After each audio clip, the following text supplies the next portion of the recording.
মানুষ নিজের প্রবৃত্তির পূজা করে যেগুলো করে, এই সমস্ত উৎসবের পেছনে ভোগ আছে, কোনো ত্যাগ নেই, সেগুলোতে কোনো নির্মলতা নেই, সেগুলোতে কোনো পবিত্র আনন্দ নেই।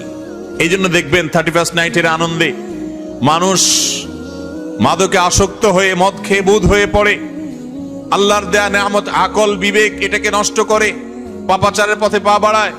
এখানে কোনো সামাজিক মূল্যবোধ বলতে কিছু থাকে না, গরিব দুঃখীকে দান করার বিষয় থাকে না, শুধু ভোগ করো ভোগ করো ভোগ করো। যত নববর্ষ আছে সব নববর্ষ মানে তুমি ভোগ করো, এখানে ত্যাগের কোনো শিক্ষা নাই। আর ইসলাম আমাদেরকে এমন এক আনন্দ দিয়েছে যে তুমি আনন্দ করবা ঈদুল ফিতরে, আগে গরিবের ঘরে খানা পৌঁছাও, গরিবের মুখে হাসি ফোটাও, এরপরে তুমি মসজিদে ঈদগাহে গিয়ে তুমি হাসো, মানুষের মুখে আগে হাসি ফোটাও। ঈদুল আজহা এসেছে, কোরবানির গোশত গরিব দুঃখীকে দাও, আত্মীয় স্বজনকে দাও, তুমি খাও। তাহলে ইসলাম যে